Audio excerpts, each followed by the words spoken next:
सो dear students, after ending हम लोगों ने जान लिया था कि हमारे फीमर का साइज कैसे, थिकनेस कैसे, क्या रिलेट रहता है। Today we are going to do one more important topic, जिसे आप लोग बेसिकली, आप ही लोग नहीं, ऑल ओवर इंडिया ही अगर हम लोग बात करेंगे तो थियोरेटिकली बहुत ही आसान तरीके से बताया जाता है, प्रिंसिपल ऑफ होमोजेनिटी। बेसिकली है क्या? जो हमने डायमेंशन पढ़ी थी कल, उसको अगर मैं बात करता हूं तो हमने डायमेंशन पढ़ते वक्त ये चीज देखी थी कि कोई भी एम एल टी इसके फॉर्मूले कैसे आते हैं, क्या होते हैं, बट इनका यूज कहां है, एप्लीकेशन क्या है डायमेंशन की। तो बेटा जब आप लोग किसी एक यूनिट से दूसरे यूनिट में कन्वर्ट करते हो, वहां पर डायमेंशन का बहुत बड़ा रोल आता है, यानी कन्वर्जन ऑफ यूनिट्स। नेक्स्ट, किसी भी चीज को फॉर्मूले को चेक करना है, वहां पे आप डायमेंशन को यूज करेंगे। किसी भी फॉर्मूले की वैलिडिटी देखनी है, वहां पर आप डायमेंशन को यूज करेंगे। और कैसे करेंगे आज हम लोग सीखेंगे। यहां पर आप लोगों को एक चीज पता होनी चाहिए कि टाइम के साथ टाइम ही ऐड होगा। मैंने आपको पहले ही बता रखा है भाई, किसी लेंथ के साथ आप लेंथ ही ऐड कर सकते हो। क्लियर? ये बात तो क्लियर है। 1 मीटर कपड़े में 1 मीटर कपड़ा ऐड कर सकते हो, 2 मीटर कर सकते हो, पर 1 मीटर कपड़े में तेल ऐड नहीं कर सकते। तो डिफरेंट अलग अलग चीजें हैं वो। Same quantities can be added और सब्ट्रैक्टेड, मल्टीप्लाई डिवाइड हो सकती है, उसमें कोई दिक्कत नहीं आएगी। राइट? अब मैंने आप लोगों को जब range of mass, range of time कराया था, तो वहां पे एज ऑफ मैनकाइंड निकालने का एक तरीका बताया था कि मैं कोई भी एक अपनी मनचाही यूनिट ले सकता हूं। हाँ, बिल्कुल ली जा सकती है, लेकिन एक चीज जो आपको ध्यान में रखनी है वो ये है कि जो भी आप यूनिट लेंगे, आपकी LHS और RHS बिल्कुल बराबर होनी चाहिए। सर मतलब ये कि दोनों तरफ डायमेंशंस इक्वल आनी चाहिए। अगर आपके LHS में MLT है तो RHS में भी MLT आना चाहिए। अगर आपके LHS में ML2T-2 है तो आपके RHS में भी ML2T-2 आना चाहिए। और आज हम लोग पहले तो थ्योरेटिकली देखेंगे और फिर प्रैक्टिकली भी उस चीज को देखेंगे कि क्या जो हमारे रिजल्ट हैं वो सही हैं या नहीं है। हालांकि रिस्क हो सकते हैं, बट आई विल एडवाइज कि बच्चे घर पे ना करें, मेरी मान के, मेरी वीडियो देख के आप आराम से दोबारा देखें। राइट? स्टार्टिंग विद दिस, इससे पहले मैं आपको 2-3 चीजें जो हमारी यूनिट्स में रह गई थी, कुछ बच्चे कॉम्पिटिशन की तैयारी कर रहे थे तो उन्होंने कुछ चीजें पूछी थी, मैं उनको थोड़ी सी यूनिट बता देता हूं। देखो बेटा, हमारे पास टाइम को नापने के लिए ना कुछ और डिस्टेंस यूनिट्स भी होती है। जैसे कि आपसे पूछा गया था कि शेक किसकी यूनिट होती है, शेक SHAKE। तो शेक एक ऑब्सोल्यूट टाइम की यूनिट है, शेक टाइम की ही यूनिट है, इसमें 10 की पावर -8 सेकंड होता है। इसके अलावा लाइट ईयर, आपको लगता होगा ईयर आते ही टाइम की यूनिट है, बट ऐसा नहीं है, लाइट ईयर डिस्टेंस की यूनिट है, लाइट ईयर डिस्टेंस की यूनिट। नेक्स्ट बेटा, ऐसा जरूरी नहीं है कि हर जगह चीजें किलोमीटर में ही नापी जाती हैं। जैसे कि अगर आप यूएस जाएंगे तो वहां पर आप लोग देखेंगे कि वहां पे डिस्टेंस माइल्स में नापी जा रही है। ठीक है? तो 1 mile is equals to 1.6 kilometre होता है। इसके अलावा अगर मैं बात करता हूं नॉट, KNOT नॉट, ये डिस्टेंस की यूनिट होती है, जो कि शिप में जब जाते हैं तब वो नॉट का इस्तेमाल करते हैं डिस्टेंस को नापने के लिए। राइट? इसके अलावा पारसेक की बात करें तो पारसेक आपके पास डिस्टेंस की यूनिट होती है। ये सारी यूनिट हम लोगों के पास वो है, जब आप कॉम्पिटिशन की तैयारी कर रहे होंगे तब आपको मिलेंगी, तो आप कंफ्यूज नहीं होना। Right? Okay, so today we are now going to discuss something that is related to mass. आज हम लोग कुछ ऐसा डिस्कस करने जा रहे हैं जो कि हमारे पास मास को लेकर है। मतलब कितनी गलतफहमियां आज तक हमने पाली हैं, आज हम लोग उस चीज को देखेंगे। बेसिकली अगर मैं बात करूं कि मास क्या है तो आप लोग क्या बोलेंगे? सर आपका वेट। नो बेटा, it is not like that. Mass आपके पास 2 तरीके के होते हैं। मास आपके पास 2 तरीके के होते हैं। एक आपका इनर्शियल मास होता है और एक आपका ग्रेविटेशनल मास होता है। इन दोनों मास में क्या फर्क होता है अब हम लोग थोड़ी देर में देखेंगे। हाँ, थोड़ा सा प्रैक्टिकली भी देखेंगे चीजों को और थ्योरेटिकली भी देखेंगे। सबसे पहले थ्योरी समझ लेते हैं, उसके बाद मैं आपको प्रैक्टिकल करके दिखाऊंगा। इनर्शियल मास, अगर मैं किसी भी बॉडी का बात करता हूं तो उससे पहले आपको इनर्शिया समझने की जरूरत है। इनर्शिया क्या होती है बेटा? Inertia is the inherited property of a body by virtue of its mass. उसके खुद के मास की वजह से जो उसकी प्रॉपर्टी है वो बॉडी की इनर्शिया है। इनर्शिया क्या काम करती है बेटा? इनर्शिया किसी भी होने वाले चेंज को मना करती है।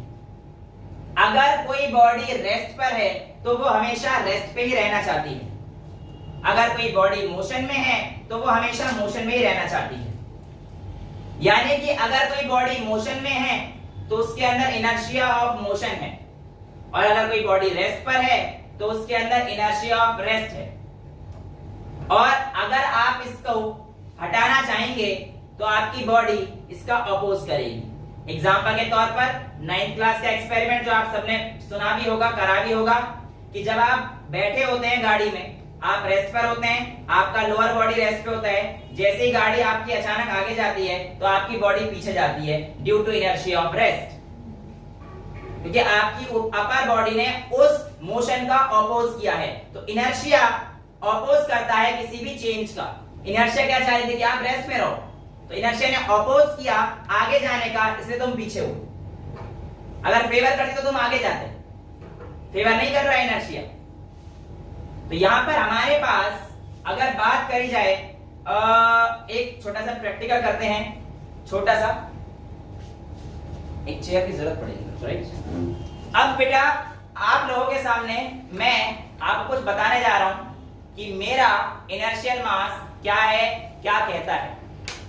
आप लोगों के सामने मैं इसे बैठने जा रहा हूं, है ना? आई एम सॉरी, इस पे बुक्स रखते हैं, but for the love of physics I am doing that. मैं बैठ चुका हूं और मेरा एक डियर स्टूडेंट मिस्टर कुणाल, बेटा आपको देखो भाई, गिरने के चांसेस हैं, इंजरी के चांसेस हैं, इधर से खींचना है और मुझे झूला झुलाना है। मतलब आप इसको चेयर को बैठा के वहां पे लेके जाओ, यहां से खींचो, नहीं गिरेगा, आ जा, कोई बात नहीं, इसे खींचो आराम से, खींचो खींचो, सही खींचो, शाबाश शाबाश। बेटा इसने कितना फोर्स लगाया ये किस चीज पे पता पड़ रहा है? मेरी बॉडी का मास और इस बॉडी का एक्सेलरेशन बेसिकली। अगर मेरा फोर्स निकालने को कहता है कोई, मेरा फोर्स क्यों निकालने को? भाई इसने कितना फोर्स लगाया ये पता पड़ेगा ना। भाई आपने कितना फोर्स लगाया कैसे पता पड़ेगा? कि जो मेरा मास था, इस पूरे सिस्टम का मास इनटू इसका एक्सेलरेशन, क्लास 9, ये इनर्शियल मास है। ये कैसा मास है? इनर्शियल मास। यानी कि मेरी खुद की बैठे हुए पोजीशन की वजह से इस पे कुछ ना कुछ इसको फोर्स लगाना पड़ा, और जब इसने हिलाया तो इसमें एक्सेलरेशन हुआ कुछ, आपने देखा। और अच्छे से हिला सकते हो इसे? हाँ खींच दे अच्छे से, हाँ मजा आ रहा है। ये देखिए फोर्स चल रहा है, आपके सामने मैं जा रहा था, राइट? बट देखो मैं कितना इंटेलिजेंट हूं कुणाल से, देखते हैं। मैं भी एक फोर्स लगाऊंगा, लेकिन इस बार मैं बॉडी का मास चेंज करूंगा, ठीक है? मैं एक्सपेरिमेंट इस पे करूंगा, इस टेबल के ऊपर, इस टेबल को मैं यहां पे रख देता हूं ताकि विजुअलाइज आराम से हो जाए, ठीक है? अभी मैं यहां पे रखकर अपने आप बैठकर मैं इसको खींचने को नहीं बोल रहा हूं, बट सेकंड थिंग जो आप आराम से देख सकते हैं, now this is the mass m2। ये आपके सामने मास क्या है? m2 है, और इस बॉडी को मैंने यहां पर रख दिया है। अब मैं यहां पर दूसरा फोर्स लगाने जा रहा हूं, लेकिन यहां पर जहां पर पहले मैं बैठा हुआ था इस जगह पर, ठीक है, जो किसी को विजुअलाइज नहीं होगा, कैमरा नीचे से बाद में चेंज कर देंगे, तो उसका फोर्स एक था F1। अब मैं मास चेंज कर दिया है, आपके सामने एक बॉल रखी हुई है m2 मास की, और इस बॉल को मैं आराम से फोर्स लगाकर हिलाने की कोशिश करूंगा। यहां पर भी एक मास इनटू एक्सेलरेशन आपको दिखाई दे रहा है, ये आपको आराम से दिख रहा है। इसमें भी मैं एक फोर्स लगा रहा हूं जिसकी वजह से ये बॉडी आगे आ रही है। वो फोर्स कितना होगा? इस बॉडी का मास इनटू एक्सेलरेशन। बट उसका फोर्स ज्यादा था या मेरा फोर्स ज्यादा था, ये किस चीज पर डिपेंड करेगा? एक तो मास पर, एक एक्सेलरेशन पर। यानी कि आप कहना चाह रहे हो कि जो आपका फोर्स है, जो आपका फोर्स है सर, वो मास पर डिपेंड कर रहा है, और मास भी कौन सा है? Inertial mass. I do agree with you, क्योंकि आप लोग अपने सामने सब चीजें प्रैक्टिकल देख रहे हो। Yes, no doubt at all कि आप लोगों ने सही देखा है, यानी कि आप कहना चाह रहे हैं मेरे से कि सर अगर आप इनर्शियल मास लेते हैं F1, जो कि पहले वाले केस में कुणाल ने लगाया था मेरे ऊपर उस कुर्सी को खींचकर, तो ये F1 था, मेरा मास M1 इंटू A, राइट। मैं कहने चल रहा हूं कि एक्सेलरेशन दोनों में बराबर ही मैंने कर दिया था, बट बेसिकली मेरा फोर्स तो मास पे डिपेंड कर रहा है। F is equals to ma, यहां से क्लियर है। अब मैंने उसी एक्सेलरेशन से दूसरी बॉडी पे फोर्स लगाया है, प्रोवाइडेड एक्सेलरेशन दोनों ने बिल्कुल सेम उतना ही लगाया है, बट फोर्स तो अंदर हो जाएगा क्योंकि मास अलग है। तो यहां पर हमारे पास जो F2 आएगा उसकी अगर मैं बात करूंगा तो M2 इंटू A, यहां पे मैंने कंडीशन क्या दी है कि दोनों की एक्सेलरेशन सेम थी, यानी कि एक्सेलरेशन को कांस्टेंट रखा है। ठीक है, ये क्यों रखा है कि आपको थोड़ी देर में समझ में आ जाएगा। एक्सेलरेशन को क्या कर दिया है हमने, कांस्टेंट रख दिया है। अब यहां पर अगर मैं F1 अपॉन F2 का रेशियो निकालता हूं तो ये रेशियो M1 बाय M2 आ जाएगा। यहां तक किसी भी बच्चे को कोई डाउट है? यहां तक तो किसी बच्चे को कोई डाउट नहीं होना चाहिए। तो किसी भी बॉडी का इनर्शियल मास उसके खुद के मास की वजह से और उस पे लगने वाला फोर्स जो आपका है वो उसके मास पर डायरेक्टली डिपेंडेंट है, राइट। अब यहां पर मैं आपसे पूछना चाहता हूं कि क्या जो मेरा मास है जब मैं ऊपर से नीचे अभी आपके सामने गिरूंगा वहां पर भी रोल प्ले करेगा? तो आपका आंसर ऑब्वियस रीजन यहां पर यस होने वाला है कि हां सर, क्योंकि F M के डायरेक्टली रिलेशन में है, F M के डायरेक्ट रिलेशन में है। लेकिन आज हम लोग देखेंगे कि किस तरीके से ये चीजें गलत हैं। हमारी बॉडी के मास पर ये फोर्स डिपेंड नहीं करता, लेकिन वहीं पर मैं आपको ये चीज भी प्रूव कर दूंगा कि ये जो F इनर्शियल है, इनर्शियल फोर्स, और जब मैं ऊपर से नीचे गिरूंगा वहां पर जो फोर्स आएगी वो F ग्रेविटेशनल फोर्स होगी। क्लास 9th के हिसाब से आप लोगों को दिया गया ग्रेविटेशनल फोर्स होता है F is equals to G M1 M2 upon R square. ये आप लोगों के सामने रिजल्ट आता है, राइट। यहां तक तो हमें क्लियर है। मैं कहता हूं कि ग्रेविटी का इफेक्ट इसलिए आ रहा है क्योंकि मैं एक हाइट पे खड़ा था। देखिए, अगर मैं हॉरिजॉन्टल जगह पर जा रहा हूं तो उस जगह तो ग्रेविटी का इफेक्ट नहीं है, हालांकि मैं कुछ हाइट पे था, वहां पे ग्रेविटी बैलेंस करी तो बात सारी ठीक है। बट याद रखना, हॉरिजॉन्टल कंपोनेंट पे ग्रेविटी का कोई इफेक्ट नहीं होता है। ग्रेविटी सिर्फ और सिर्फ वर्टिकल कंपोनेंट पे इफेक्ट डालती है। ग्रेविटी सिर्फ और सिर्फ वर्टिकल कंपोनेंट पे ही अपना इफेक्ट डालती है। इसको अभी हम लोग आगे जब प्रोजेक्टाइल चैप्टर करेंगे वहां थ्योरेटिकली नहीं बिल्कुल प्रैक्टिकली देखेंगे कि वर्टिकल कंपोनेंट पे ही ग्रेविटी का फर्क पड़ेगा, हॉरिजॉन्टल कंपोनेंट पे ग्रेविटी का कोई फर्क नहीं पड़ने वाला है। ठीक है, तो ये आपको इनर्शियल मास का कांसेप्ट समझ में आ चुका है। F is equals to ma, यहां पर हमारे पास कौन सा लग रहा है, इनर्शियल मास। लेकिन अगर मैं इस वाले फॉर्मूले का इस्तेमाल करता हूं F is equals to G M1 M2 upon R square, तो यहां पर हमारे पास एक ग्रेविटेशनल फोर्स लग रहा है। इससे पहले जरा कुछ बात कर लेते हैं। लेट्स से कि मेरे पास एक बुक है बायोलॉजी क्लास 11 और मेरे पास एक पेपर होना चाहिए, बिल्कुल है, बिल्कुल होना चाहिए, और मैं पेपर निकालने जा रहा हूं। ओके, सो मेरे पास एक बुक है और एक पेपर है, राइट। अब मैं इनको सेम हाइट से छोड़ देता हूं, तो आपको बताना है कि कौन पहले नीचे जाएगा। वाओ, आहा, बड़े आराम से आपने देखा कि बुक पहले नीचे आ गई है। बट क्या ये कंडीशन हमेशा सही रहेगी? वैक्यूम अगर आपने सुना हो तो उसके अंदर ये कंडीशन फेल हो जाएगी बेटा। क्यों फेल हो जाएगी? पहली बात तो वहां पर जी नहीं है, ग्रेविटी नहीं है, इसलिए उसको हमने वैक्यूम बोला है।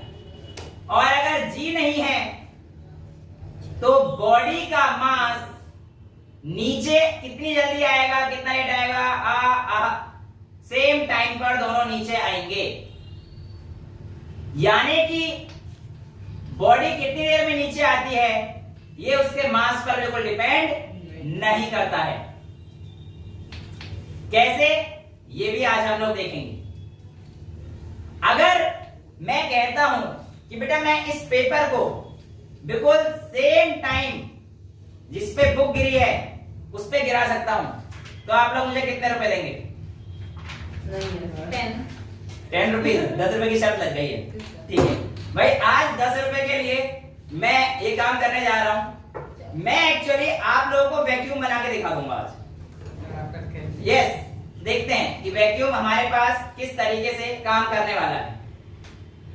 ठीक है, देखो बेटा, एक्चुअल में क्या है कि ये जो बुक है, जैसे जैसे अभी तो इसके ऊपर यहाँ पर एयर है, इसके ऊपर एयर है। जब ये बुक नीचे आ रही है तो बेसिकली यहाँ पर एयर बढ़ती जा रही है खाली जगह में। समझ पा रहे हो भाई? इस बुक के ऊपर अभी एयर है, राइट, और इस शीट पे भी एयर है। ऊपर तो एयर है, जैसे जैसे नीचे आते जा रहे हैं तो यहाँ पे एयर फिल होती जा रही है। क्यों? क्योंकि इस बुक के ऊपर स्पेस है। लेकिन अगर मैं इस शीट को इस बुक के ऊपर रख देता हूं, इस शीट को इस बुक के ऊपर रख देता हूं, और अगर मैं इस बुक को किसी हाइट से छोड़ूंगा तो क्या इस बार पेपर और बुक के बीच में कोई स्पेस बचेगी? नहीं। पेपर और बुक पेपर के ऊपर बच रही है, उससे मुझे मतलब ही नहीं है। यानी कि पेपर और बुक के बीच में कोई स्पेस नहीं बचेगी, वहां पे एयर फिल नहीं हो सकती, और वो जोन किसका बन जाएगा? वैक्यूम का जोन बन जाएगा। बिल्कुल प्रैक्टिकल इमेजिनेशन आप लोगों के सामने है, और मैं अब इसको एक हाइट से छोड़ने वाला हूं। शायद अगर मैं सही था कि वैक्यूम में दोनों चीजें साथ गिरेंगी, तो आप देख सकते हैं कि क्या ये सही था। 10 रुपए दे देना बेटा, क्लास के बाद हम कुरकुरे दे देना। कितनी बार भी कर लो, कितनी बार भी कर लो। बुक उल्टा भी कर सकते हैं, बुक उल्टा करेगा तो पेपर नीचे गिर जाएगा। अभी आगे देखते हैं, मतलब 10 रुपए देने नहीं है, पेपर को नीचे करेंगे, पेपर को नीचे करेंगे तो बेटा यहाँ पे तो गिर जाएगा ना। तो वही तो कह रहा हूँ, यहाँ पे तो बैलेंस फोर्स है ही नहीं ना। बैलेंस फोर्स चाहिए इसको, इसका वेट हल्का। ऐसा मैं बुक को हाथ, तुम तो बड़ी अच्छी बात कर रहे हो, मैं बुक को हाथ छोड़ के हवा में वेट निकालूंगा, ग्रेविटी तो एक्ट कर रही है। जादू कर रही हूं मैं, डायनेमो नहीं हूं। साइंस का टीचर हूं, फिजिक्स का टीचर हूं यार। अच्छा, अभी मेरा सवाल यहां पर यह था कि सर ऐसा क्यों हुआ कि जब आपने इसको यहां से छोड़ा तो ये बड़े ही आराम से आया, लेकिन जब आपने इस बुक को छोड़ा तो बुक बहुत तेजी से आई। बेटा यहां पे आपके पास जो आंसर आता है वो आता है एयर रेजिस्टेंस का। मास नहीं होगा? जी नहीं, मास आएगा रोल में, अभी देखेंगे कहां पे आएगा। तो यहां पे आंसर है आपके एयर रेजिस्टेंस का। देखो दोनों का एरिया लगभग सेम था, तो दोनों पे लगने वाला एयर रेजिस्टेंस एरिया पर तो बिल्कुल सेम था, बट यहां पर आकर आपका मास रोल प्ले करेगा कि जितना ज्यादा मास होगा उतना एयर रेजिस्टेंस कम लगेगा। तो यहां पर मैं कह सकता हूं कि हेवियर बॉडी पर एयर रेजिस्टेंस कम लगता है। जी तो उतनी तेजी के साथ एक्ट कर रहा है, चाहे पेपर हो, चाहे मैं हूं, चाहे बुक हो। ग्रेविटी तो उतनी ही तेजी के साथ एक्ट कर रही है सबके साथ, चाहे इस बुक के लिए था, चाहे वो पेपर के लिए था। बट क्योंकि इस पे मास ज्यादा है तो इस पे लगने वाला एयर रेजिस्टेंस कम है, उस पे लगने वाला एयर रेजिस्टेंस ज्यादा था। लेकिन जब मैंने एक ही सिस्टम आयर वैक्यूम क्रिएट कर दिया आपके सामने, तो उस पेपर पर रेजिस्टेंस लगा ही नहीं, और अगर एयर रेजिस्टेंस नहीं होता तो दोनों बिल्कुल सेम टाइम पे नीचे गिरते। यानी कि मास का कोई रोल नहीं है जब ऊपर से नीचे जा रहे हैं उस समय की फोर्स को डिस्क्राइब करने के लिए। ये बात क्लियर है? अगर मैं बात करूं कि ये बॉडी वही ले लेते हैं, इसको मैं m मान लेता हूं, राइट, m1, और दूसरी बॉडी इसको m2 मान लेते हैं बॉल को, ठीक है। अब दोनों ने अब भी अलग अलग टाइम पे गए हैं। स्लोमो में अगर आप देखोगे तो शायद बॉल थोड़ा सा रेडी है कि बॉल का मास थोड़ा सा कम है, कि बॉल पे रेजिस्टेंस ज्यादा लग रहा है, जिसका मास कम उस पे रेजिस्टेंस ज्यादा लगेगी। अगर एरिया पे डिपेंड करता करेगा, बिल्कुल करेगा, बट वही तो कह रहा हूं, मास पे मेजर फैक्टर मास पे आएगा। हैवी बॉल लोगे तो हैवी बॉल जल्दी गिर जाएगी। अगर पेपर को फोल्ड कर दे आधा वाले फुल पेपर से करें तो चेक कर लेना, हाफ पेपर जल्दी गिरेगा, सॉरी हाँ हाफ पेपर जल्दी गिरेगा। अच्छा यहाँ पर देखिए, अगर मैं बात करता हूँ F1 और F2 की, तो वो मेरे पास किस तरीके से आएंगे उस चीज को चेक कर लेते हैं। अगर मैं पेन सॉरी बॉल और इसकी बात कर रहा हूँ बुक की, तो मेरे पास इस पे लगने वाला फोर्स, इस पे लगने वाला फोर्स जो था वो F1 था, वो आ जाएगा G, M1 यानी कि मास ऑफ बॉल, M2 दूसरा मास अर्थ का था, ठीक है। तो ये M ऑफ अर्थ अपॉन में जो भी डिस्टेंस थी मैंने दोनों के लिए सेम रखी है, उसमें कोई अंतर नहीं आया, तो अपॉन में r²।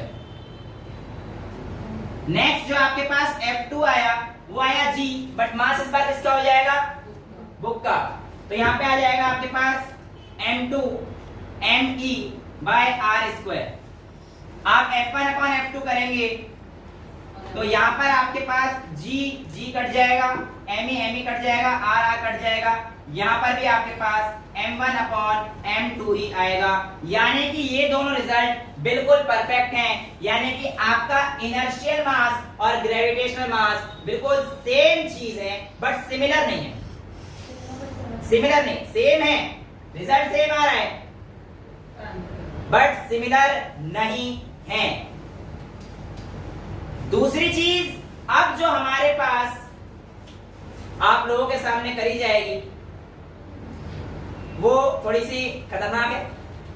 आज हम उसमें देखेंगे कि जब कोई बॉडी ऊपर से नीचे गिरेगी तो उसका मास क्यों रोल प्ले नहीं करता। मैं आप लोगों के सामने कंसीडरेशन में लेके आऊंगा कि मेरा मास रोल प्ले करता है, बट इवेंचुअली आज आप खुद पहली बार देखोगे कि यस सर मास रोल प्ले नहीं करता। ये अभी हम लोग कुछ देर में प्रैक्टिकल करने जा रहे हैं, ओके। बट उससे पहले मैं आपको डायमेंशन की एक एप्लीकेशन समझा देता हूं कि हम लोग डायमेंशन का इस्तेमाल कैसे करते हैं और किस तरीके से करते हैं। अगर मैं बात करता हूं कि मेरे पास मान के चल लीजिए टाइम को नापने का या किसी भी डिस्टेंस को नापने की एक नई यूनिट ले ली है। मैंने क्या कर लिया है, डिस्टेंस को नापने की मैंने एक नई यूनिट ले ली है जिसमें डिस्टेंस डायरेक्टली प्रोपोर्शनल है। बेटा कोई मुझे कहता है डिस्टेंस डायरेक्टली प्रोपोर्शनल है फोर्स के, ठीक है। कोई कहता है सर डिस्टेंस डायरेक्टली प्रोपोर्शनल है मास के, और मुझसे कोई कहता है कि डिस्टेंस, या इन दोनों के कर लो, वेलोसिटी के कर लो, डिस्टेंस डायरेक्टली प्रोपोर्शनल है वेलोसिटी के। ये आपको कहता है कि एक नई यूनिट हमने चूज करी है और उस नई यूनिट में आपका लेंथ डायरेक्टली प्रोपोर्शनल है फोर्स के, मास के और वेलोसिटी ऑफ द बॉडी। तो बताइए F, M और V की टर्म्स में आपके पास वैल्यूज क्या आने वाली। ये मैंने आपको लेक्चर शुरू होते ही बताया था कि दोनों तरफ आपकी वैल्यूज सेम रहनी चाहिए। जो चीज LHS में है वही चीज RHS में भी होनी चाहिए। अगर आपके पास LHS में L है तो आपके पास RHS में भी L होना चाहिए। अब यहाँ पर कैसे करेंगे आइए इस चीज को देखते हैं। अगर मैं ऐसे लिखता हूं L, तो यहाँ पर L की पावर 1 है, ये डायरेक्टली प्रोपोर्शनल है। F इसकी पावर बेटा मैं A मान लेता हूं, मास इसकी पावर बेटा मैं B मान लेता हूं, और वेलोसिटी इसकी पावर मैं C मान लेता हूं। यहां पर आपके पास L1 को जब आप खोलेंगे तो फोर्स का फॉर्मूला mLT-2, ये आप लोग कर चुके हैं। तो फोर्स का फॉर्मूला mL t माइनस 2 इसकी पावर a। यहां पर ये क्या है, मास है, तो यहां पर आप कह सकते हो m की पावर b। ये वेलोसिटी है, वेलोसिटी का जनरल फॉर्मूला lt माइनस 1 इसकी पावर c। क्लियर यहां तक, कोई दिक्कत तो नहीं। आगे चलते हैं, जहां पर m के साथ जो जो चीजें हैं उनको लिखते जाइए। अब देखो m यहां पर है बेटा और m यहां पर भी है, राइट। तो अब हमारे पास m की पावर a है, तो यहां पर मैं लिख सकता हूं m की पावर a। अगर इस तरफ मेरे को दिख रहा है कि mlt है और यहाँ पर m और t नहीं है, तो आप ऐसे समझिए m 0 है, l 1 है, t 0 है। अब ये डायरेक्टली प्रोपोर्शनल है m a, और यहाँ पर भी अगर मैं इसे खोलूंगा तो m की पावर b आ जाएगा। दोनों के बेस सेम है तो पावर ऐड हो जाएंगे, तो m की पावर a प्लस b आ जाएगी, क्योंकि m a यहाँ पर आएगा इंटू m b आएगा, और आपको पता है m a into m b हो तो इसे हम लोग m a प्लस b लिख सकते हैं। तो यहाँ पर हमारे पास m की वैल्यू के ऊपर a प्लस b आ जाएगी। सिमिलरली मैं l के लिए जाऊंगा आगे, तो मेरे को यहाँ पे दिख रहा है कि l की वैल्यू a यहाँ पर है और l की वैल्यू c यहाँ पर है, तो a प्लस c। फाइनली मैं आगे जाऊंगा तो यहाँ पर आएगा t की value minus 2a minus c, right. यहां तक कोई दिक्कत आप लोगों को, कोई प्रॉब्लम तो नहीं है। अब यहां से हमें एक चीज समझनी है कि इससे इसे कंपेयर कैसे करेंगे। यहां पर जो बोर्ड्स के बच्चे हैं उन्हें एक लाइन लिखनी पड़ेगी, वो लाइन है on applying principal of homogeneity. Principal of homogeneity का मतलब है कि आप अब दोनों तरफ होमोजीनियस चीज करने वाले हैं, यानी कि दोनों तरफ सेम चीज को लेकर आने वाले हैं। तो आपके पास जितने भी बेस हैं ये सारे MLT वाले खत्म हो जाएंगे, और आप देखेंगे कि a प्लस b की वैल्यू यहाँ पर कितनी है m के ऊपर 0, तो यहाँ पर आप a प्लस b को 0 रख दीजिए। यहां से आपके पास a की वैल्यू माइनस b आ जाएगी अगर मैं निकालता हूं तो। यहां से अगर आप देखेंगे तो a प्लस c की वैल्यू 1 आ जाएगी। यहां से अगर आप देखेंगे l की a प्लस c और l 1 है बेटा, तो यहां पर मेरे पास a plus c is equals to 1 आ जाएगा। और यहां से a की वैल्यू अगर मैं लिखूंगा तो वो 1 माइनस c आ जाएगी। अब आगे अगर मैं t को नापता हूं तो माइनस 2a माइनस c ये 0 के इक्वल आ जाएगा बेटा। आप लोगों को थोड़े आसान पूछेंगे, लेकिन मैं आपको टफ लेवल लेके चल रहा हूं, क्योंकि आप छोटे मोटे क्वेश्चन फिर अपने आप कर देंगे। तो ये minus 2a minus c is equals to 0 हो जाएगा बेटा। अब आपने a की वैल्यू 1 माइनस c निकाल रखी है, तो आप यहाँ पर a की जगह पर पुट कर सकते हैं minus 2 into 1 minus c is equals to 0। यहां पर आप अगर देखते हैं तो आप पाएंगे minus 2 plus 2c minus c is equals to 0, और c is equals to plus 2 आपके पास आ जाएगा। c is equals to plus 2 आपके पास आ जाएगा बेटा। नेक्स्ट में हमारे पास जब c की वैल्यू प्लस 2 आ चुकी है, तो आगे चेक करना है कि a की वैल्यू क्या होगी। तो आप c की वैल्यू को यहाँ पर रख दीजिए, आप c की वैल्यू को यहाँ पर रख दीजिए। जैसे ही आप c की वैल्यू को यहाँ पर रखेंगे प्लस 2, तो a की वैल्यू 1 माइनस 2 आपके पास माइनस 1 आ जाएगी, और जब a की वैल्यू माइनस 1 रखेंगे तो b की वैल्यू आपके पास कितनी आ जाएगी, प्लस 1 आ जाएगी। तो इस तरीके से आप a b c निकाल चुके हैं, यानी कि नए सिस्टम में आपको अब इनकी वैल्यू रखनी है। तो यहाँ पर आप कह सकते हैं नए सिस्टम में f की वैल्यू -1, उसके बाद a ये था, b की वैल्यू 1, यानी कि मास की वैल्यू 1, और वेलोसिटी की वैल्यू c की वैल्यू कितनी आई है, वेलोसिटी की वैल्यू 2। ये आपके पास abc हो गई। लेकिन क्या ये सही है? आइए चेक करके देख लेते हैं। बेटा f की वैल्यू माइनस है मतलब 1 अपॉन f, यानी कि 1 अपॉन ml t माइनस 2। बेटा मास m1 तो ये m ही रहेगा, और बेटा हमारे पास वेलोसिटी है, तो वेलोसिटी हमारे पास कितना आ रखा है, इसका स्क्वायर है, तो l t माइनस 1 का स्क्वायर, यानी कि मैं इसे हटाकर L2t माइनस 2 लिख सकता हूं। स्क्वायर हो गया है तो मैंने स्क्वायर कर दिया है। आइए काटते हैं, m से m गया, एक l से एक l गया, t माइनस 2 से t माइनस 2 गया, और एक l यहाँ पर बच गया।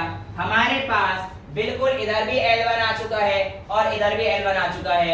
This is principal of homogeneity, और ये आपके सामने स्टैंडर्ड रिजल्ट है।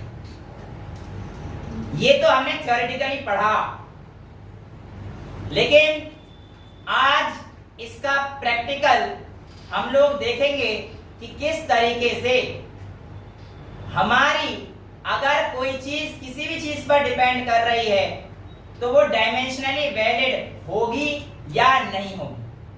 आप लोगों को ये तो समझ में आ गया ना कि हम लोग थ्योरेटिकल किसी भी चीज की वैल्यू एबीसी को कैसे निकालेंगे। बहुत ही सिंपल था। अब मैं कुछ रिस्क लेकर एक्सपेरिमेंट करने जा रहा हूं, और उन एक्सपेरिमेंट्स को आपको घर पे नहीं दोहराना है, ठीक है? जो भी सीखना है आप यहाँ से सीखना। पकड़ने वाला होना चाहिए। वो बैठे आराम से। सो डियर स्टूडेंट्स, आप लोगों के सामने मैं यहाँ पे आ चुका हूँ, बट टेंशन ना लो, मैं इससे भी ऊपर जाऊंगा, यानी कि मैं यहाँ पर बैठूंगा। अच्छा, यहाँ पर आप ध्यान से सुनिएगा, क्योंकि मैं वहां से कूदता आप क्या सर एक्टिंग कर रहे हो, या फिर सर हमें टाइम पता ही नहीं पड़ा आप कितनी देर में गिरे। लेकिन जब मैं यहाँ से गिरूंगा तो एक कंडीशन तो फ्री फॉल की भी आप समझ लेंगे आज, और हम लोग डायमेंशन को, इसकी होमोजेनिटी को आज चेक करेंगे, और आप लोग बताना कि जो मैंने बात बोली थी अभी थ्योरेटिकल, वो बात सही है या नहीं है। बिस्मिल्लाह। कुरान अच्छे से पकड़ रहा है ना सर ऐसे बैठ जाओ डॉक्टर फिर बेटा? बस बस बस, अब ध्यान देंगे।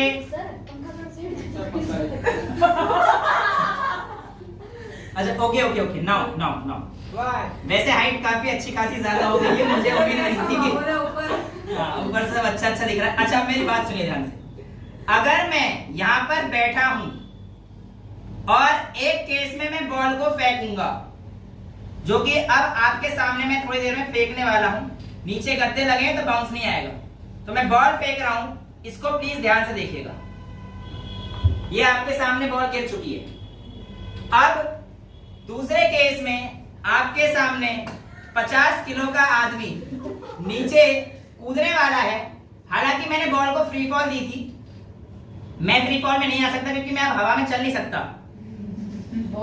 ठीक है? अब बॉल तो बिल्कुल ऐसे रख सकता हूँ आपके पोजीशन, मुझे कोई यहाँ से ऐसे बैठा के छोड़ दे तो वो मेरे लिए फ्री फॉल हो जाएगा। सर पंखा न टूट जाए थोड़ा सा। नहीं पंखा नहीं टूटेगा, आप टेंशन ना लीजिए। आप कूदे पंखा कोई नहीं बेटा, सुनो सुनो सुनो सुनो। अच्छा यहाँ पर आप लोगों को बेटा ढंग से पकड़ लो। यहाँ पर एक मिनट सुनिए प्लीज, यहाँ पर आप लोगों को क्या क्या लग रहा है कि जो मेरा टाइम ऑफ फॉल है, जो मेरा टाइम ऑफ फॉल है वो किस किस चीज पे डिपेंड करेगा? पहला मेरी हाइट पे, अगर मैं नीचे से कूदता हूं क्या सर मजा ही नहीं आ रहा, हमें कैसे पता पड़ा टाइम कितना रहेगा? अब तुम देख सकते हो कुछ सेकंड के लिए, देखो देख तो पाओगे ना कि मैं, हाँ भाई ऊपर से मैं, अगर मैं इससे भी ऊपर जा सकता, मैं तुम्हारी कसम कूद जाता इससे ऊपर से, for the love of science, physics, specially physics अभी के लिए। तो आपको दिख रहा है कि मैं एक हाइट पे बैठा हूं, तो मेरे नीचे आने पर हाइट का बहुत बड़ा रोल है, यानी कि जितनी हाइट ऊपर होगी सर आपको उतना टाइम ज्यादा लगने वाला है।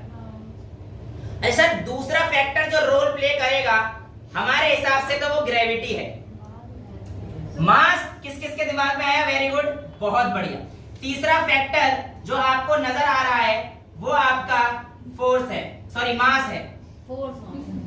अब मैं नीचे गिरने वाला हूं थोड़ी देर में, कूदो सर, इसी का इंतजार कर रहे हैं।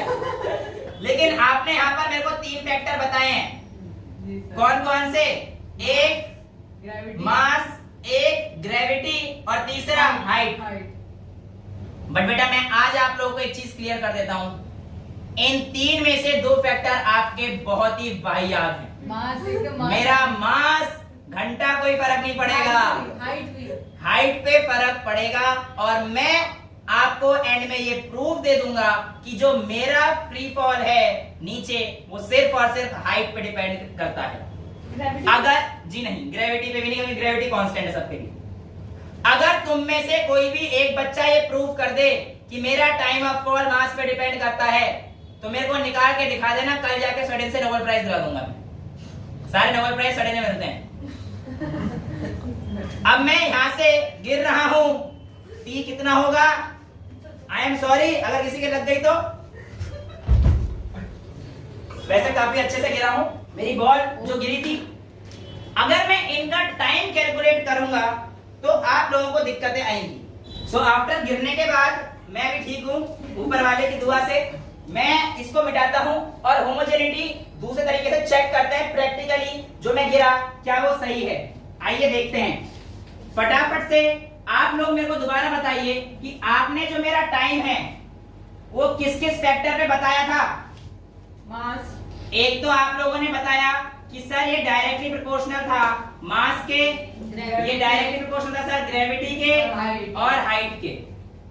ये आपने 3 फैक्टर बताए थे, ठीक है। मैं इन 3 को कंसीडरेशन में लेके चलता हूं। आपके अकॉर्डिंग टाइम m की पावर a है, gravity acceleration due to gravity रहेगी, उसका डायमेंशनल फार्मूला LT-2 ही रहने वाला है। तो ये हमारे पास LT-2 इसकी पावर b और h हाइट इसकी पावर c। यहां तक तो बिल्कुल क्लियर है। पिछला वाला ही लो हम अपने लगाने जा रहे हैं। अगर मैं बात करता हूं यहां पर m0 t1 l0 बराबर होगा ma lb, और ये हमारे पास क्या बेटा, हाइट को भी लेंथ में नापेंगे, मीटर में नापेंगे। तो I can write height as b plus c, क्योंकि यहाँ पे भी l ही आएगा बेटा, तो b प्लस c हो चुका है। हाइट को भी हम डिस्टेंस लेंगे और टाइम का मेरे पास सिर्फ यहाँ पे फैक्टर है, तो t-2b। यहां तक तो कोई डाउट नहीं आना चाहिए, परफेक्ट है। अब on applying principal of homogeneity हमारे पास क्या आएगा कि a की वैल्यू तो 0 है, क्योंकि m के ऊपर 0 और m कहीं है भी नहीं, तो यहां से हमारे पास a की वैल्यू 0 आ जाएगी, पहला। दूसरा b प्लस c भी 0 के इक्वल है, b प्लस c भी 0 के इक्वल है। तीसरा -2b 1 के इक्वल है, ध्यान से देखिए -2b 1 के इक्वल है, तो b की वैल्यू -1/2 है, -1/2 है। और अगर b की वैल्यू -1/2 है तो हमारे पास b प्लस c 0 के इक्वल है। तो अगर यहां से c की वैल्यू चेक करेंगे तो ये आपके पास +1/2 आएगी। यहाँ पे -1/2 डाल देंगे तो c +1/2 हो चुका है। यहां तक तो आपको कोई दिक्कत नहीं आनी चाहिए, ये हम कर चुके हैं।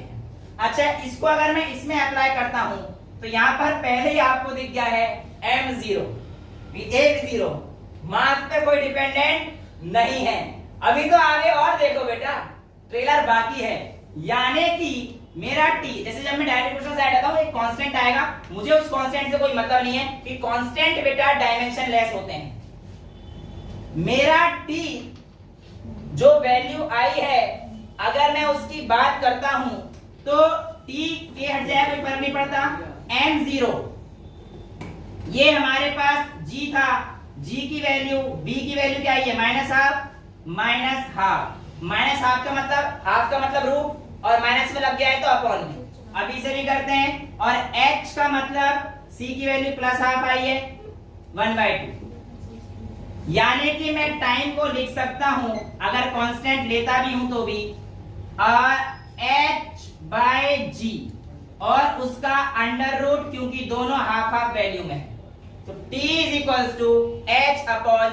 तो टाइम सिर्फ हाइट पे और ग्रेविटी पे डिपेंड कर रहा था, बट ग्रेविटी भी तो कांस्टेंट है। ऐसा तो है नहीं कि जहां पर मैं यहां पर खड़ा हूं तो यहां पे ग्रेविटी कुछ और है, वहां पे कुछ और है, वहां पे कुछ और है, तो ग्रेविटी भी कांस्टेंट, तो ग्रेविटी पे भी डिपेंड नहीं कर रहा है। तो time under root of h पे डिपेंड कर रहा है। अब ये बात अगर मैं आपको प्रूव कर दूं तब तो मानने के लिए तैयार हो। अच्छा ठीक है, अभी नहीं मान रहे, बट मैं प्रैक्टिकली इस चीज को प्रूव कर दूंगा, डायमेंशन को, कि हाँ ये बात सत्य है। मैं आप लोगों के सामने एक मीटर स्केल से, हालांकि पूरा मीटर से ही ऊपर है, आप लोगों के सामने कोई भी दो हाइट लूंगा, एक बहुत ऊपर से, एक थोड़ा मीडियम लेवल से, राइट। मैं यहां से मान के चलिए 50 सेंटीमीटर ले लेता हूं, तो ये 50 सेंटीमीटर मैं आपके सामने नाप रहा हूं, तो ये ऑलमोस्ट जो है हमारे पास 50 सेंटीमीटर है, 55 है, बट 50 मैं थोड़ा सा नीचे से फेंक दूंगा बॉल, ठीक है। तो ये 50 सेंटीमीटर हाइट एक केस, और दूसरा केस मैं हाइट नाप लेता हूं यहां से, और इसको पकड़ बेटा, थैंक यू सो मच। और ये मेरे पास, आप बेटा अपने आप बताइए 190, और ये नीचे आते आते परफेक्ट आपको दिख रहा है, यहाँ पे जिसको नहीं दिख रहा है, अब कैमरा नहीं आ सकता है, बट ये जो आपका स्टूडेंट है, आपका दोस्त है, ये आपको बता देगा कितना है बेटा ये 2 मीटर। मैंने कोई पैसे ऐसे नहीं खिलाए तेरे को, ये 2 मीटर सच में, कसम से है यार, मान जाओ, ये 2 मीटर है, राइट। अच्छा, अब मैं आपसे कहता हूं कि अगर मैंने एक बॉल फेंकी, छोटी सी बॉल मेरे पास है, एक बॉल यहां से फेंक रहा हूं बेटा, ये हाइट मेरे पास 0.5 मीटर है, 50 सेंटीमीटर मतलब 0.5 मीटर, ठीक है। पहले मैं देखता हूं टाइम पीरियड हमारे पास हाइट के प्रोपोर्शनल है, टाइम पीरियड हमारे पास हाइट के प्रोपोर्शनल है, समझ आ रहा है ये चीज भाई? सीधी सीधी बात यहीं से तो आई है हमारे पास, ये वैल्यू आती है। अब मैं कहता हूं हाइट T1, यहां का टाइम है जब मैं यहां से इसे नीचे से फेंकूंगा, बट ये हाइट कितनी है अभी 0.5 मीटर, ओके। सो T1 मेरे को निकालना है, बट अभी मैं ना निकाल कर पहले हाइट बता देता हूं। यहां पर हाइट कितनी है 0.5 मीटर, एक हाइट ये, और यहां पे कितनी हाइट है 2 मीटर, ओके। यहां पर बेटा मेरे पास जो H1 है ये 0.5 मीटर, और ये H2 है ये 2 मीटर, यहां तक तो कोई दिक्कत नहीं। अच्छा, मैं अभी अपनी जो अनसर्टेनिटीज और एरर है उनको कंसीडर नहीं कर रहा, क्योंकि इतने अच्छे इक्विपमेंट्स अभी हमारे पास है नहीं कि एरर वगैरह सब चीज कैलकुलेट हो जाए। अभी तो थोड़ा बहुत बस प्रैक्टिकल जितना समझ सकते हैं उस हिसाब से समझ रहे हैं, बट रट्टाफिकेशन या वो नहीं कर रहे, प्रैक्टिकल चीजों को समझ रहे हैं। अब ये हमारे पास H1 और H2 आपको मिल चुका है, तो मैं कह सकता हूं T2 अपॉन अगर T1 लिखूंगा तो इसका मतलब ये under root H2 upon H1 हो जाएगा। यहाँ के रिलेशन से T डायरेक्टली प्रोपोर्शनल H है, तो T2 upon T1 H2 upon H1, clear है? यानी कि अगर मैं H2 अपॉन H1 को यहाँ पर रखता हूं तो H2 कितना है मेरा 2 मीटर, और H1 कितना है 0.5, और मैं अगर इसका अंडर रूट निकाल देता हूं तो ये आ जाएगा 20, अंडर रूट में 4, यानी कि T2 बाय T1 का रेशियो आपके पास 2 आया है। कितना मजा आएगा अगर ये बात आज प्रूव हो जाए कि ये सही है। यहां तक तो समझ में आ गया कैसे करा है, हमने रिलेशन निकाला है, प्रिंसिपल ऑफ होमोजेनिटी निकाली है, और आप लोगों के सामने ये सारे कर्मकांड मैंने करे हैं, ठीक है। बचा हुआ हूं, कल की क्लास नहीं लूंगा, डोंट वरी। अब मैं आपके सामने इस बॉल को दो हाइट, पहली हाइट कौन सी 0.5 मीटर से गिराऊंगा, और दूसरी हाइट 2 मीटर से गिराऊंगा। बेटा मेरे को तेरा परफेक्शन इतना चाहिए कि जैसे मैं नीचे से हाथ छोड़ू तब तेरा स्टॉपवॉच चल जाना चाहिए, और जैसे ही नीचे गिरे तब तेरा स्टॉपवॉच बंद होना चाहिए, और उसके बाद कैमरे पे वहां पर दिखा देना कि आपकी टाइमिंग कितनी आई, ताकि लोगों को ये ना लगे कि सर बहका रहे हैं, ठीक है। तो मैं आप लोगों के सामने एक एक्सपेरिमेंट, जो कि ये चीज सही है या नहीं इसको प्रूव करेगा, देखते हैं। आइए शुरू कर रहे हैं पहला एक्सपेरिमेंट, जहां पर मैंने 0.5 मीटर यानी कि 50 सेंटीमीटर की हाइट से ऑब्जेक्ट को छोड़ना है। ठीक है, तो ये अप्रोक्सीमेटली मेरे पास 0.50 सेंटीमीटर मतलब 55-60 बट मैं 50 थोड़ा सा नीचे ले लेता हूं। तो दिस इज योर 50 सेंटीमीटर। बेटा मेरे 3 बोलने पे अपना कैलकुलेटर स्टार्ट कर दियो, स्टॉप वॉच, और उसके बाद जैसे ही नीचे जाएगी मैं कुछ नहीं बोलूंगा, क्योंकि देखो जितना एरर इसका यहाँ पे होगा उतना ही एरर लगभग वहां पे भी होगा, तो वो एरर अभी मैं कंसीडर नहीं कर रहा हूं, बाकी सारी चीज कंसीडरेशन में है। मैं एसी बंद करूं तो एसी की हवा वैसे उस तरफ स्विंग कर देते हैं, फर्क नहीं पड़ना चाहिए, बट हाँ एयर रेजिस्टेंस का फर्क पड़ता है, मैं आपको बता चुका हूं। ओके, सो अगर हम लोग बात कर रहे हैं तो यहां पर मैं 3 बोलते ही छोड़ दूंगा और आपको टाइम वहां पे बताना है कितना है। 1 2 3। बेटा आप क्या मेरे को टाइम बता पाएंगे कितना है? कैमरा में दिखा दीजिए। तो कैमरा में 0.31 सेकेंड, हमारे पास जब 0.5 पे आया तो ये हमारे पास 0.31 सेकेंड था इस हाइट पर। पहले जो हमारा T2/T1 का रेशियो आया था वो हमारे पास 2 आया था। अब मैंने दूसरी जो हाइट ली है वो कहां से ली है? 2 मीटर से। अब 2 मीटर तो मैं पहुंच नहीं पाऊंगा, मेरी हाइट थोड़ी सी कम है। इसको अगर मैं कैमरा के सामने गिरा देता हूं, लगभग अगर इसे मीटर की उठाएंगे आप प्लीज। बेटा इसे 2 मीटर की हाइट पे मेरे को ला के दे दे, ताकि मैं बिल्कुल एग्जैक्ट वहीं छोड़ दूं जहां से आपको दिखे कि ये 2 मीटर है। हाँ ठीक है, वहां पे मैं थोड़ा सा ऊपर ले लिया था तो मैं थोड़ा सा 2 मीटर से ले लूंगा।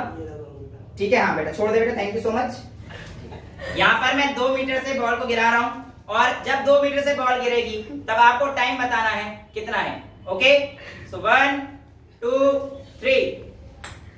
सर टाइम कितना है बेटा? 0.63 सेकेंड्स। बस अब यहाँ पर बेटा अपना रिजल्ट देखो, 0.63 सेकेंड आपके पास 2 मीटर पे आया है, 0.63 सेकेंड, और 0.5 पे कितना आया है? 0.31 सेकेंड। तो यहाँ पर आप लोगों ने देखा कि T1 और T2 में कोई रिलेशन है। आइए देखते हैं वो क्या है। T2 अपॉन T1 निकालना है। क्या हम निकालें? T2 कितना आया 2 मीटर पे बेटा हमारे पास? 0.63 सेकेंड, यानी कि T2 आ गया है हमारे पास 0.63 सेकेंड। T1 कितना आया है हमारे पास? 0.31 सेकेंड। क्या मैं T2/T1 निकालूं? जी हाँ, निकाल दीजिए सर। अगर आप इसको काटेंगे और आप इस रिजल्ट को देखेंगे तो अब आप फिजिक्स को गलत नहीं बोलेंगे।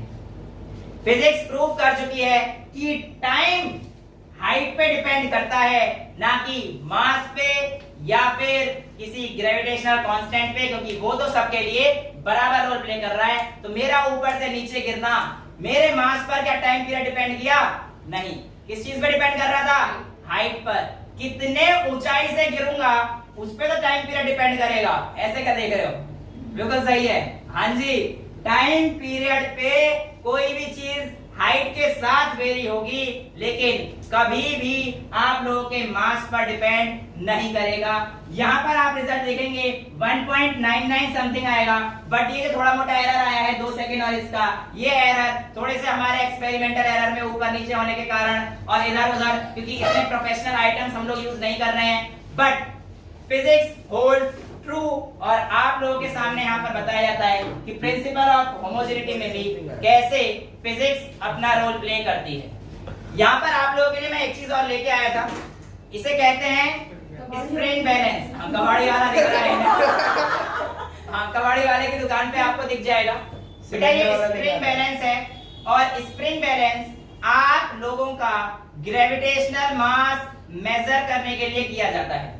अगर आप में से कोई इस पे लटकना चाहे तो ये 100 केजी तक के वेट को उठा सकती है, लेकिन मैं ऐसे पकड़कर आप लोगों को यहाँ पे लटकने की अनुमति नहीं दूंगा कि आप लटकोगे तो मैं गिर जाऊंगा, है ना। अब मैं यहाँ पे टांग भी नहीं सकता। मतलब आप समझने की कोशिश कीजिए, ये हमारे पास M और G दोनों के फैक्टर को कंसीडर करते हुए काम करता है, क्योंकि आपका G नीचे की तरफ लगता है और इस पे जो M लगता है वो mg नीचे लगकर ये आपका मास के कैलिब्रेशन को नीचे कर देता है। और यहाँ पर अगर आप देखेंगे ध्यान से तो बेटा हर जगह पर कैलिब्रेशन हो रखा है ये कितने केजी का है।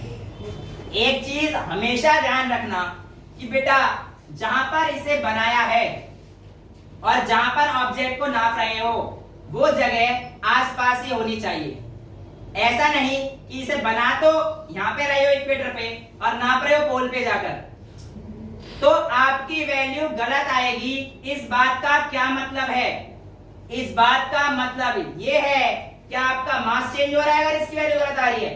नहीं बेटा, इस बात का मतलब ये है कि ग्रेविटी की वैल्यू चेंज होती है एट इक्वेटर एंड पोल्स। ऐसा किस लिए होता है? Due to rotational effect of earth, और ये हम लोग ग्रेविटेशन में सीखेंगे। लेकिन अभी आप समझिए, जो इसकी कैलिब्रेशन है और जहां पर ऑब्जेक्ट को नापा जा रहा है वो जगह सेम होनी चाहिए। अगर आप इक्वेटर पे बनाकर पोल्स पर इसको लेके जाके नापेंगे तो आपके मेजरमेंट में एरर आएगी, और एरर के बारे में हमें पूरा पढ़ना है। तो आज हमने 2-3 चीज सीखी, इनर्शियल मास, ग्रेविटेशनल मास, उसके अलावा प्रिंसिपल ऑफ होमोजेनिटी, और how physics play its role in terms of time और मास पर इंडिपेंडेंट होता है। ऊपर से नीचे कूदना आप लोगों के सामने था। This is how physics works.